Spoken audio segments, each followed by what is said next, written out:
This morning's scripture comes from the book of Isaiah, chapter 11, verses 1 through 5. This is from the Inclusive Bible. In this section, the prophet Isaiah shares a vision of a new order. Then a shoot will sprout from the stump of Jesse. From Jesse's roots, a branch will blossom. The Spirit of God will rest on you, a spirit of understanding, spirit of wisdom and understanding, a spirit of counsel and strength, a spirit of knowledge and reverence for God.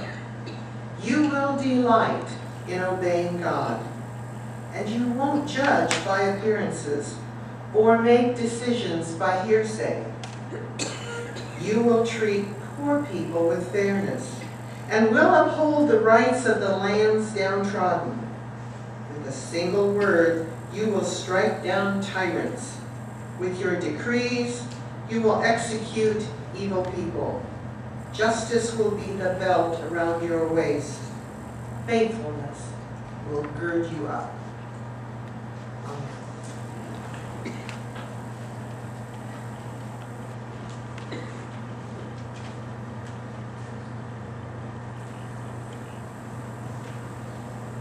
Thank you, Barbara.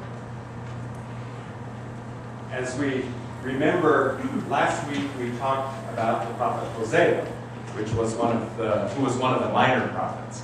Today we get to hear from one of the major prophets, Isaiah. In fact, the most major, because Isaiah's writings are the longest of any of the prophets in the Bible. This passage is a really interesting one. It's familiar to us because it's often used in Advent to foretell the coming of Jesus. Whether Isaiah actually meant Jesus, I'm not sure.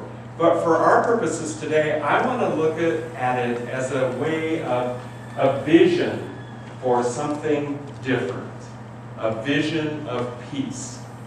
Now, in the earlier part of Isaiah, he talks about all the evil things going on around him and how people will suffer because of that. And then we get this amazingly beautiful passage about how things could be. How things could be if we paid attention to the poor, to the vulnerable, to the oppressed. It seems to me that having this vision for peace is a part of our traditional Thanksgiving story. And I want to look at the story today, but I want to warn you now that, it isn't all sweetness and light, this story of the pilgrims coming to the New World. And I think it's important for us to remember that. So, the vision that the pilgrims had. The pilgrims were living in England and were persecuted for their religion. So they fled to Holland for a while and then decided to come to the New World. So as they were leaving, the ship sailing out of the harbor, this vision was bright for them. Now, we talked about the Mayflower once before. It wasn't a very big ship. It was about 25 feet wide and 50 feet long. It's like about the size of this room. And they were on that boat for a very long time. So it was not an easy journey to get to the New World. And when they arrived, they didn't know what they would find. They found a pretty rugged coastline in New England, and they ran into some native folks. The Wampanoag is the tribe that is in that area. And their initial connection with them was really good. We have writings that show that the Wampanoag welcomed the pilgrims because very often native cultures are based on hospitality. So they welcomed them. We have a story of the first Thanksgiving where there was great sharing, where the natives taught the pilgrims the kinds of things they needed to know in order to raise crops there in a very different place from the place they left. So there was this back and forth, this giving. And then, I have to tell you, I had a difficult day on Thursday. I attended the Ecumenical Ministries of Oregon workshop called the gospel of conquest.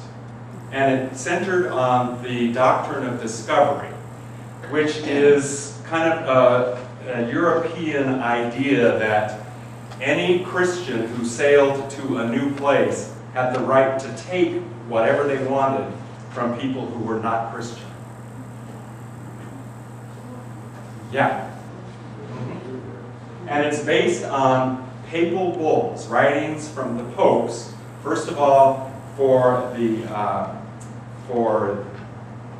people sailing from Spain and from Portugal, and then it was kind of glommed onto by other folks. So we know that the Pilgrims fled to escape religious persecution, but we also know that part of their mission was to get land. And it's really sad when you think about what happened after that initial kind of interaction. And we see the history of this through all Native peoples in our country. And on Thursday, we had several Native leaders sharing with us about what they had gone through and how they felt. And it was really interesting to me. There were horrible stories. There were awful stories about being taken from parents and sent to boarding schools, about lands being ripped from them, and even to this day, those lands are not owned by the tribes, they're held in trust by the government. All traces back to this doctrine that Christians get whatever they can get, especially from people who are heathen or pagan. Anyway, the interesting upshot of this discussion, and I'm glad I had my time at Ghost Ranch in Mexico this summer, because it helped me understand that our role is not to fix. Our role is to listen and to understand what has happened. One of the speakers on Thursday was very clear. He said, I don't want you to feel guilty. That's not helpful for us. But I want you to understand, and so that we can find a way forward. And it's very important for us to remember what's behind the pretty stories. We hear the Thanksgiving story and everything was beautiful, and maybe it was at this dinner, although the hardships they had to endure in that first year here were awful. So they probably were pretty grizzled by the time it came to Thanksgiving, this dinner. And so if we can understand the truth behind the story, we can embrace the story even more than if it was just the pretty Thanksgiving story. We can understand that life is difficult. And we can also know that we don't make assumptions unless we know the whole story. For those who've been coming to Bible study, you'll know that this is a theme that I keep talking about, that what's on the page in the Bible is only the beginning.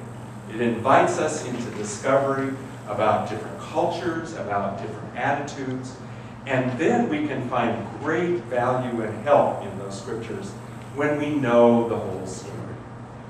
So on this Thanksgiving, I'm not telling you not to have a good time. I'm going to have a good time. I'm cooking a turkey. It's going to be great.